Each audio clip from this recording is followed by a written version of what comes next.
I mean, now it means they know how to do it for clout, and clout is what they're looking for on the international stage. The more attention they get, the more they can impact these major powers, the more recognition they're going to be, the more legitimacy. And now they're having an issue because they're gaining a lot of legitimacy because the United States is targeting them. Yes. Because the United States is bombing them. The UK is bombing them. The Houthis can come out, and now they're like, the anti-American sentiment is increasing very fast. Yeah. Very, very fast. So do you think we shouldn't have bombed them? So now let's go to the broader conversation, because that's important. I want to end on this one note, and then we'll switch.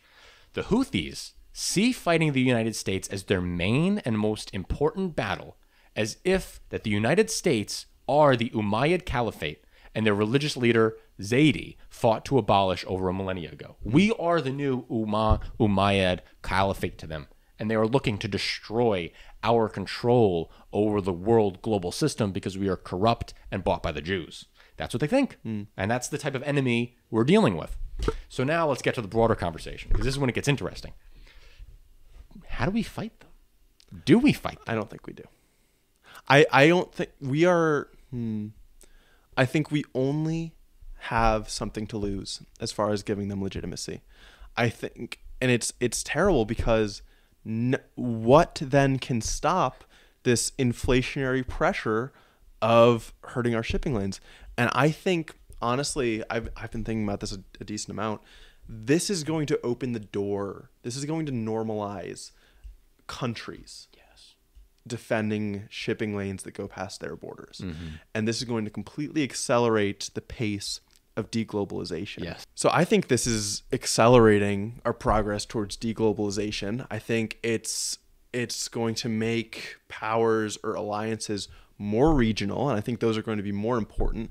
I think about the U.S.'s alliance with Mexico and our alignment on economic issues and Mexican production kind of supporting the U.S., then becoming our largest trade partner. And I think this just shows that the world is going to continue to go that direction. It's going to give Europe more of a reason to nearshore or onshore their own production, their manufacturing, to try to create more stable energy sources and infrastructure so that they can do that rather than continuing to buy from China. It's shrinking different parts of the world. Right. Like regional powers will become more prominent. Yeah. And and people will become more armed. That's why we see Japan going through an armament exercise and all that. But I want to focus kind of specifically on what the United States can do today. I don't want to talk about, I want to know, I want to know what the U.S. can do right now. What do you think? Do you think there is anything? I don't know. I think one of the things that I would recommend, that I would like to see, I think, is a type of armed neutrality.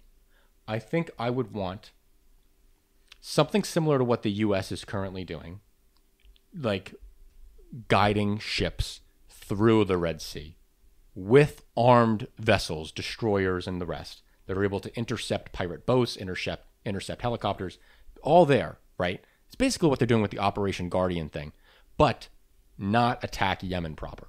I don't think it's a good idea to bomb the country. So they continue to just be defensive. They continue to just be defensive and knock out their supplies as they come and attack us. But the problem is we've been so that means we're changing nothing besides pulling back on the attacks. Yeah. Our defensive posturing already isn't effective. We are being defensive right now, and still the major shipping companies are rerouting. I don't want to do it. Right? So what we're doing, that was my thought at first as well.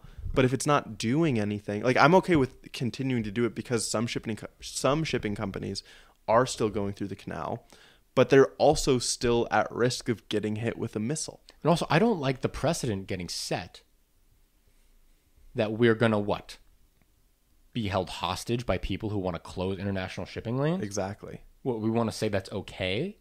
That's going to incentivize more people to do it. It just will. Yes. So, and it's going to incentivize more smaller, weaker groups to do it because they have so much less to lose, and it's just going to enable more proxy fighting. I think. I don't think a total pullback is. I don't think that is good. But is that only because of political reasons? No, I think it's. Or what do you mean? What the precedents it's set? Kind of the reaction in the public. Oh, I don't know if it's reaction from the public. I think the world will be worse off economically and politically geopolitically by the Houthis feeling that they can do this, and then other terrorist groups thinking that they could do the same. So you think that our presence there right now does somewhat put the brakes on the deglobalization process that I kind of just described on a broad scale? I think us being there puts the brakes on deglobalization. Okay. I think it does. Okay. I think it might be like one of the last gasps of U.S. policing because, like, Joe Biden was asked straight up, "Are your bombings against the Houthis working?" Nope. Are they going to keep going? Yep. Yeah.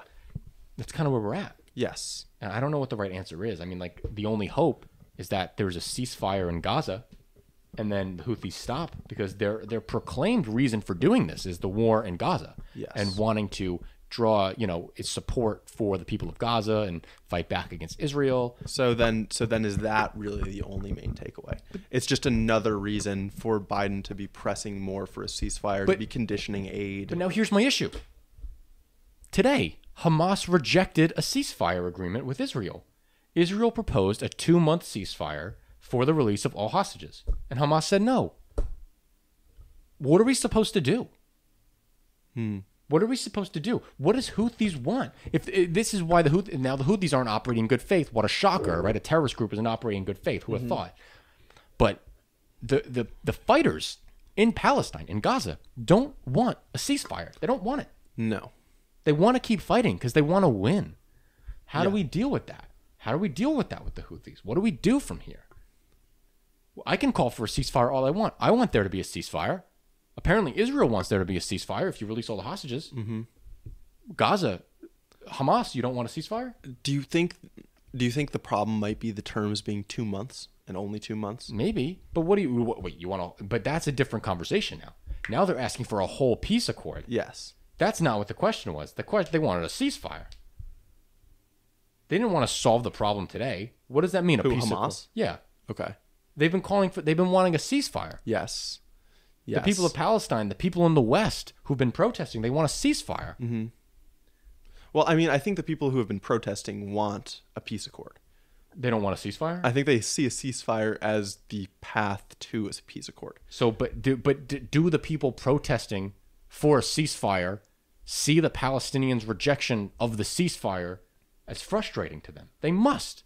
Yes. I'm frustrated. I want the Palestinians to have their own state. I am in disagreement with Netanyahu. Netanyahu literally said he doesn't believe in a Palestinian state, that he wants river to the sea control of Israel. He's wrong. He's a demagogue. He's fascist. It's disgusting. But the Israeli government offered you a 2-month ceasefire. Who knows what have came out of a 2-month ceasefire? Yeah. Less people would have died. How about we start with that?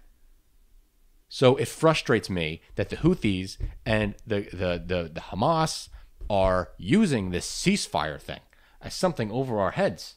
Sure. When it's something that neither of them actually want at all. No. They're lying. No. They're just running a propaganda campaign, right? They're just they're drawing not only more attention, but I think more than what they're doing for themselves, an international view of them is what they're doing to Israel. Yeah. And they're making Israel evil. Yeah. And so now you go to you have Israel needing to defend itself against charges of genocide from South Africa at the UN.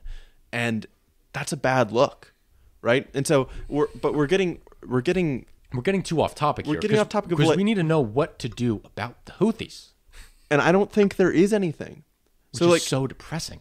Yeah. I think the only this is what this is doing is just sounding the alarms on let's make our supply chains more resilient. Deglobalize. Exactly. Be able to deglobalize, which is rely on China and Mexico. I'm sorry. Rely on Canada and Mexico. Exactly. Not rely on your European partners. Decouple from Asia, except for Japan and Taiwan. Yeah. Even Japan. I mean, Australia. I'm curious. I wish I looked into this before this. I really wish I could have known U.S. exports that come through the Suez Canal. Probably very few. I mean, we are probably the least affected. Yes. Right? Because we're doing the most to defend it. Yes. because we are most reliant on the global order. System. Yes. So I think that's a good place to stop. I guess there's nowhere to get. I've read so many articles, listened to so many podcasts on the Houthis, on Israel, Gaza, and no one knows where this goes. No one has a real path out. Like not only how the Israeli governing coalition and Hamas feels, but the people. Yeah, we have no idea. Right? No, the popular support is still there. Yeah. Right? So there's literally there's no way forward. There's international community completely in disagreement with what Netanyahu is saying. There's not. I don't think there's anything to be done, and which means that the only thing to do is to try to redirect our efforts elsewhere. Yeah. Yeah. And so now, what are we going to do? We're going to do another Operation Defensive Storm, Decisive Storm? No. It's a lost cause. No. The Houthis will beat us in any war we try to fight. Yeah. They'll just survive. Studying their history, that is the one thing I've learned. Yeah. These guys will win any war you fight with them. Yeah. It is worthless to think you can fight them. At least a war in Yemen. Yes. Obviously. Right? The Saudis. That's the thing. I think it's like we imperial powers, the Saudis, Iran ended up making it work, but the US, just let these tiny, poor countries be with their governments that hate you. Yeah. Right?